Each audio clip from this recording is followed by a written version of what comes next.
Bezrat Hashem, la paracha cette semaine, parachat Acharei Mot. La paracha commence en disant Vaïdaber Hashem el Moshe Acharei Mot Shene Bene Aaron. Et Hashem adressa la parole à Moshe Rabbeinu après le décès de deux enfants d'Aaron.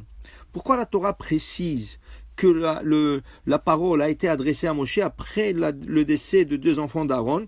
Et quel est le message qu'Hachem veut faire à Moshe qui doit passer ce message à Aaron?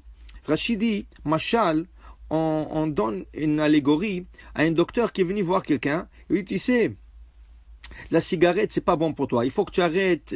Tu as déjà des difficultés à respirer. Top. La personne a écouté, mais n'a pas vraiment fait cas. Il est parti voir un deuxième docteur, cette personne. Et le docteur lui dit, tu sais, si tu continues à fumer, tu vas mourir. Et là, il lui a fait peur. Et là, la personne a décidé d'arrêter de fumer. Hachem, il veut, entre guillemets, faire un peu peur à Aaron. Il parle à Moshe et il lui dit, rappelle-toi de la mort de deux enfants d'Aaron. Et pourquoi ils sont morts? Parce qu'ils sont avancés davantage pour aller rentrer et sacrifier et emmener une kétoret qui ne leur a pas été demandée. Alors Hachem dit à Moshe, dit à Aaron, Al yavo bechol et la kodesh. Je lui demande dorénavant de ne pas venir quand il veut. Il ne peut pas rentrer dans le kodesh HaKodashim, dans le saint de saints, rien qu'une fois par année. Et ça va être le jour du Kippour. En plus de ça, il portera un manteau.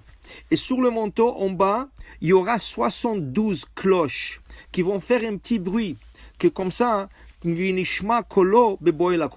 on entendra sa voix, on entendra les cloches faire un petit bruit juste avant de venir dans le Kodesh HaKodashim, comme le Havdil, quand quelqu'un va chez quelqu'un à la maison, même si la porte est ouverte, tu ne rentres pas. Tu sonnes à la porte ou tu tapes à la porte et ensuite quand l'autre personne te répond, tu rentreras. Alors Aaron, malgré qu'il était choisi parmi tout le peuple et c'est le grand Kohen, le grand prêtre qui va représenter le peuple d'Israël, il n'a pas le droit de rentrer dans Kodesh HaKodashim quand il veut. Il peut le faire une fois par année et même cette fois, il doit rentrer avec un habit spécial, avec un manteau qui fait de bruit.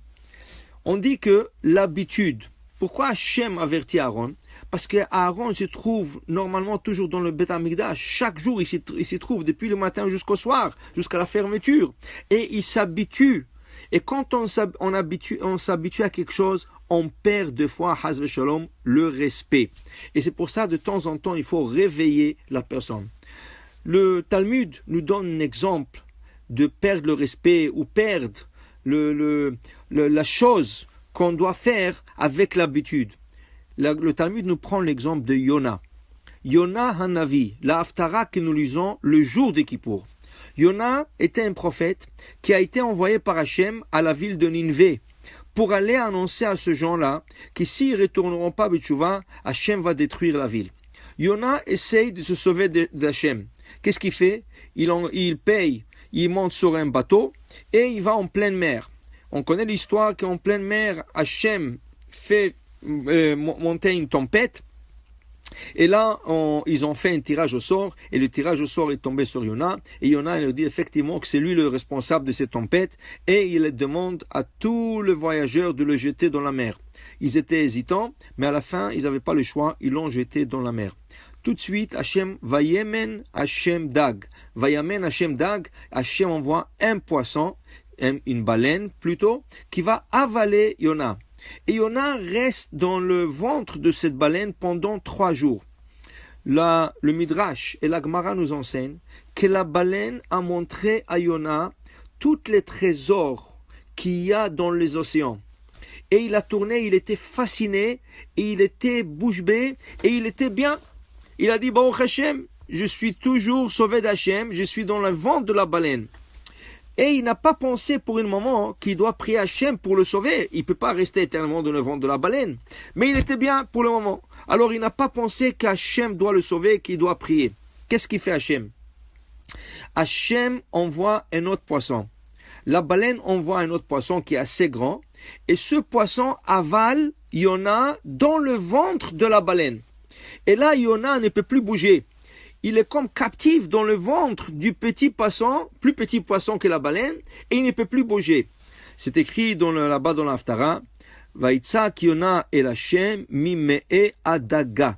et Yona crie envers Hachem du ventre du poisson. Mais là, Chachamim, ils font attention. Quand la baleine a avalé Yona, c'est écrit au forme masculin. Vaimen Hachem dag. Quand Yona y prie Hachem, c'est écrit Mime'e Adaga. Alors, Chachamim nous enseigne que Yona, c'est justement la raison pourquoi Hachem a demandé que ça soit écrit de telle manière, pour qu'on comprenne que il n'a pas créé du ventre de la baleine, il a créé du ventre de l'autre poisson qui était une femelle, qui a avalé Yona, et là, il était comme un prisonnier dans le ventre de ce poisson, et il était obligé de prier. Il prie Hachem, et Hachem le rejette sur la ville de Nénive, là où est-ce qu'elle a dû aller. Qu'est-ce qu'on voit ici? Yona s'est habitué à une situation, il est avalé dans le ventre d'une baleine, il voit le trésor qu'il y a dans la mer, et il oublie tout, il oublie Hachem, il ne prie pas, il ne demande pas qu'Hachem le sauve. L'habitude fait qu'il a pris tout à la normale. Et c'est ça que justement la Torah dit. La Torah ne veut pas qu'on s'habitue. La Torah veut que de temps en temps, on se réveille et on prie Hachem. Et on demande à changer. On ne peut pas rester passif, on ne peut pas rester toujours la même chose. De temps en temps, il faut changer ses habitudes pour de bonnes habitudes. Shabbat Shalom ou Mevorach.